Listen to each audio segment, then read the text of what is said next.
Przeglądamy sobie rzeczy na śmietniku. Zobacz, co to jest. To jest slime, ale Ula chyba nie zna. Jest trochę szalona. To ty lubisz.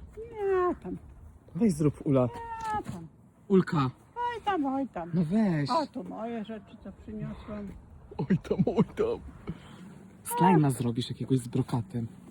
Co ty, po co mi to? Wiesz, najważniejsze... Będziemy wiesz, się jakie- bawić. Wiesz, jakie jest najważniejsze zdanie, pytanie życiowe? No. Po co?